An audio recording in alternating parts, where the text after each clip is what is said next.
Welcome to Research Business Daily Report, where serious market researchers come for news, insights, and commentary about the research field. We provide them with information and knowledge that impacts them both inside and outside their current place of work. On RBDR today, customer browsing histories apparently will not be for sale. Then JPMorgan Chase calls out online programmatic for its ineffectiveness. And Amazon versus Walmart in an all-out price war that won't make marketers or researchers very happy.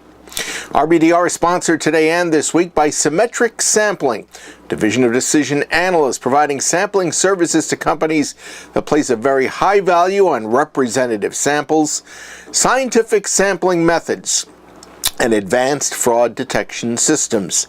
You can learn everything you've ever wanted to know, general and specific, about a company's sample offerings at symmetricsampling.com. And I invite you to see for yourself when you go there about Symmetric Samples panels, panel management, answers to SMR's 28 questions about panels in general and applied to Symmetrics, white papers, and much, much more. That's at symmetricsampling.com.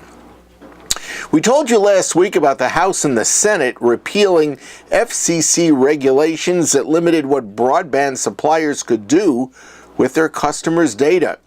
By week's end, perhaps because of the furor, Comcast, Verizon, and AT&T announced that they will not be selling customers' individual browsing information. They said they never have, and apparently they say they never will.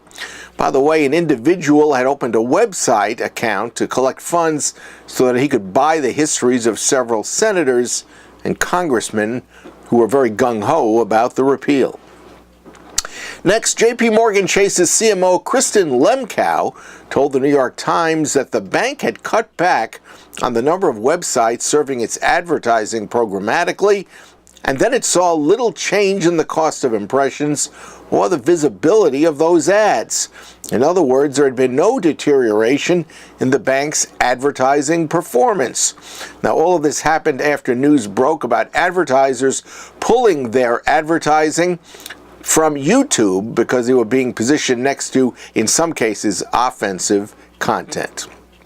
Finally, consumers may welcome the news about an all-out pricing war between Amazon and Walmart, but the country's largest household brands and their marketers and researchers cannot be very happy about the prospect which has been announced by both of those companies.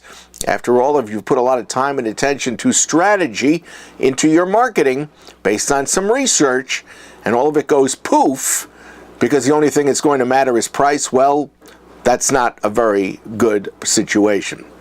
Walmart wants to have the lowest price on 80% of its sold items, and the chain will need to cut at least 15% off their retail prices in order to make that happen. Walmart is offering better distribution and more strategic help to those consumer packaged goods and other companies that play ball with them.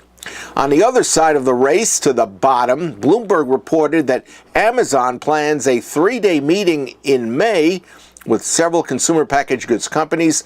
The goal is to persuade them that their brands would best be served by cutting out traditional retailers and instead to focus on shipping directly to shoppers. That would force manufacturers, according to Bloomberg, to, quote, reimagine everything from how products are made to how they are packaged. But for Amazon, it's an $800 billion target that they're going after. That's your Research Business Daily Report, sponsored this week by Symmetric Sampling, a division of decision analysts, and providing sampling services to companies that place a very high value on representative samples, scientific sampling methods, and advanced fraud detection systems. Check things out at symmetricsampling.com. We hope you have a great research day, and we'll see you back here tomorrow.